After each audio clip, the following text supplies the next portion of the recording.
கொண்டதும் நறுங்குண்டதுமான இருதயத்தை அவர் தப்பு பண்ணிட்டு போய் சாரி ஆண்டவரே நான் தப்பு பண்ணிட்டேன் தெரியல எனக்கு இந்த மாதிரி ஆயிடுச்சு சாரி மம்மி சாரி டாடி இப்படின்னு கேட்கறவங்களுக்கு ஏசப்பா கண்டிப்பா ஹெல்ப் பண்ணுவாரு.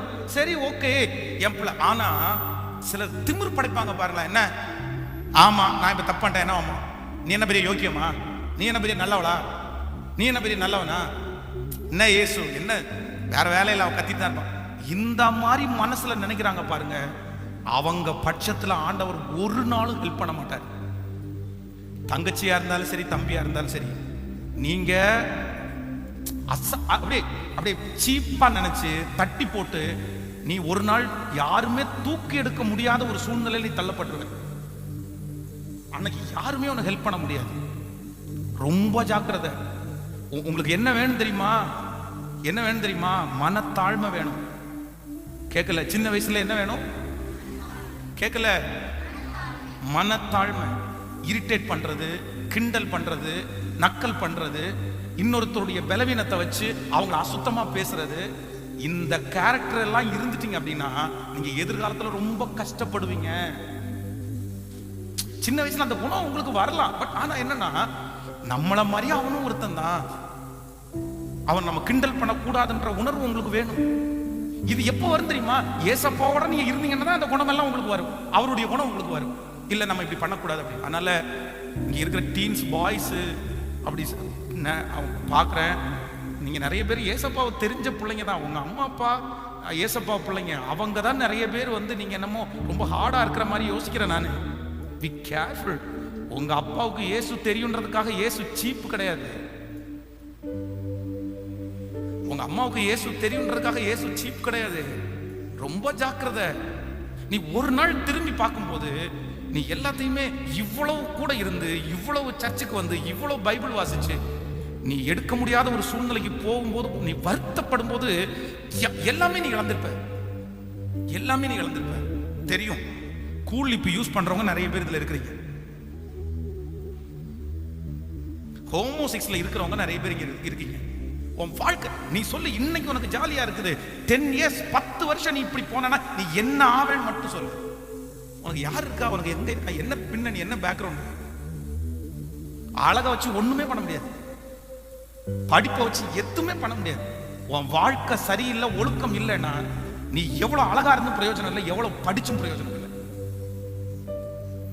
சில பிள்ளைகளுக்கு வந்து பாருங்க, கேர்ள்ஸ் நீங்க அப்படி இல்லை, பெருமை, அப்படி பெருமை வந்து பாருங்க, நான் படிச்சேன், நான் அழகா இருக்கேன், ஃபர்ஸ்ட் ரேங்க் எனக்கு. இந்த பெருமை பிடிச்ச பிள்ளைங்க இன்னைக்கு வரைக்கும் என் மினிஸ்ல பாக்குறேன், ஒன்னும் இல்லாம உட்காந்துருப்பாங்க. கல்யாணம் வரைக்கும் தான் அதெல்லாம், அதுக்கப்புறம் பெருமை வச்சு என்ன பண்ண முடியும்.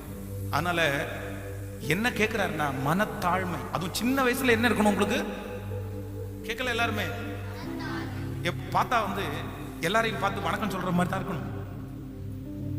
அப்படியே சரிங்க அப்படின்னு தான் சொல்லணும்.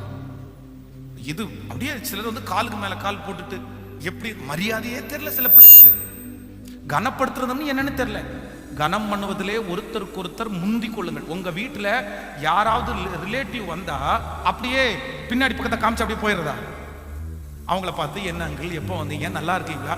சில பிள்ளைகளுக்கு பெரியவங்கள்ட்ட பேசுறது பிடிக்கவே இல்லை. இப்படி இருந்தா எப்படி? ஒரு நல்ல பிள்ளைங்கன்னா என்ன பண்ணுவாங்க தெரியுமா, அங்கிள் நல்லா இருக்கீங்களா, வீட்டில் ஆண்டி நல்லா இருக்காங்களா, இல்லை அப்படி கேட்டு, அதுதான் ஒரு நல்ல பிள்ளைகளுக்கு அடையாளம். முகத்தை பார்த்து பேசி அந்த மாதிரி ஒரு நல்ல பிள்ளைகளா நீங்க இருங்க, அது உங்களுக்கு ரொம்ப நல்லா இருக்கும். விட்டுறாதீங்க, விட்டுறாதீங்க. அங்கிள் எத்தனை நாள் சொல்லுவேன்னு தெரியல. இன்னைக்கு கேட்கக்கூடிய ஒரு பொசிஷன்ல கடவுள் உங்களை வச்சிருக்கிறார். ஆனா இன்னும் ஒரு 5 வருஷம் தாண்டி உங்க அம்மா அப்பாவோ யாருமே உங்களை பிரஸ் பண்ணி அனுப்ப முடியாது. உங்களுக்கு சூழ்நிலை மாறும். அன்னைக்கு கேட்கக்கூடிய ஒரு சூழ்நிலை உங்களுக்கு இருக்காது. பட் நீங்க கீழ்ப்படிஞ்சீங்கன்னா உங்க லைஃப் நல்லா இருக்கும். ஸோ நல்லா படிங்க, முடிஞ்ச அளவுக்கு ஃபர்ஸ்ட் ரேங்க் எடுக்க ட்ரை பண்ணுங்க. கண்டிப்பா ஏசப்பா ஏதாவது ஒண்ணுல ஜெயிக்கிறது மாதிரி நடைங்க. ஸோ இங்க இருக்கிற நிறைய பேர் மினிஸ்ட்ரி பண்ணணும், நீங்க ஊழியம் செய்யணும். இந்த பைபிளை தூக்கி ஊழியம் செய்யறது பெரிய ஆசீர்வாதம், பெரிய ஆசீர்வாதம். இந்த உலகத்துல இருக்கிறதுலே பெரிய வேலை என்ன வேலை அப்படின்னா, இந்த பைபிளை படிச்சு அதுல இருந்து ஜனங்களை போதிச்சு நல்வழியில நடத்துறது. உலக வேலையை செய்யும் போது உலகத்தான் சம்பளம் கொடுப்பான். ஆனா இந்த வேலையை செஞ்சா உங்களுக்கு சம்பளம் கொடுக்கறது யார் அப்படின்னா, எனக்கு ஒருவன் ஊழியம் செய்தார், பிதாவானவர் அவனே. ஸோ இப்போ நீங்கள் ஸ்கூலுக்கு போகும்போது கண்டிப்பாக உங்கள் ஃப்ரெண்ட்ஸுக்கு ஒரு 5 பேருக்காவது ஏசப்பாவுடைய அன்பை சொல்லுங்க. ஜஸ்ட் ஜீசஸ் லவ் பண்றாருன்னா சொல்லுங்க. இப்பவே ஆரம்பிங்க. இங்க இருக்கிற யாருக்காவது இந்த மாதிரி ஊழியம் செய்யணும்னு விருப்பம் இருக்கா? இந்த மாதிரி உங்களை மாதிரி நான் வந்து ஒரு பாஸ்டர் மாதிரி நான் வந்து இல்லைன்னா ஒரு மினிஸ்ட்ரி பண்ண ஆசைப்படுறேன், இல்லை ஒரு சாங் பாடணும்னு ஆசைப்படுறேன் ஏசப்பாவுக்காக, இல்லைன்னா கேர்ள்ஸில் யாராவது நானும் இந்த மாதிரி ஏசப்பாவுக்கு மினிஸ்ட்ரி பண்ணணும், அடுத்த ஜென்ரேஷன் வரும்போது நான் இந்த மாதிரி பிள்ளைகளை உட்கார வச்சு டீச் பண்ணணும், கை தூங்க பார்க்கலாம். அந்த மாதிரி இன்ட்ரெஸ்ட் இருக்கிறவங்க கை தூங்க, நல்ல கை தூங்க பாய்ஸ். இல்லை அந்த மாதிரி இன்ட்ரெஸ்ட் இருக்கிறவங்க உண்மையா கை தூங்க, நல்ல கை தூங்க. ஸோ ரொம்ப சந்தோஷமா இருக்குது, இத்தனை பேர் இருக்கிறீங்க.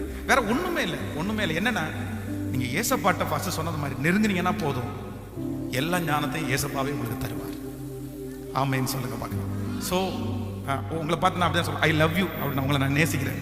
அதனால தான் இவ்வளோ இந்த ஒரு வாரம் வந்து எங்களுக்கு ஃபாஸ்டிங் பேரை ஸ்கிப் பண்ணிட்டு அப்படின்னு இருக்கலாம், அதெல்லாம் ஒன்றும் பிரச்சனை இல்லை. யாருமே என்ன ஒன்று ஏன் பண்ணலை அப்படின்லாம் கேட்க மாட்டாங்க. பட் ஆனால் உங்களை எப்படியாவது உங்களை ஒரு நாளாவது உங்களுக்கு டீச் பண்ணி உங்களோட பேசி உங்களுக்கு ஜாம் பண்ணணும்னு எனக்கு ரொம்ப ஆசை. ஏன் அப்படின்னா நான் ரொம்ப லோலேருந்து வந்தேன். ஸோ யாருமே இல்லை ஆண்டவருடைய பிள்ளைய. என் வாழ்க்கையில் பட்ட காயங்கள் வந்து கொஞ்சம் நெஞ்சம் இல்லை, எல்லாத்துக்குமே கஷ்டப்பட்டேன். எல்லாத்துக்குமே சாப்பாட்டுக்கு கஷ்டப்பட்டேன், துணிமணிக்கு கஷ்டப்பட்டேன், சொல்லவே முடியாது. அதெல்லாம் ஒரு காலம். அதனால நீங்கள் நல்லா வரணும். ஏசப்பாவை பிடிச்சதுக்கு அப்புறம் தான் நான் நல்லா இருக்கிறேன். மன அழுத்தம் பைத்தியமாக சுற்றிட்டு இருந்தவன் நான், தூங்க முடியாமல் தூக்க மாத்திரை சாப்பிட்டவன் நான். பட் எல்லாவற்றிலிருந்து இயேசு என்னை ரொம்ப அழகாக விடுதலை ஆக்குறேன். அதனால நீங்கள் நல்லா இருக்க போறீங்க. எல்லாரும் கண்ணை மூடி நேர் முழங்கால நின்று, எஸ் அதான் முடிஞ்ச வரைக்கும் நேர் முழங்கால நில்லு. ரொம்ப முடியல, உடம்பு நல்லா இல்லைன்னா பரவாயில்ல.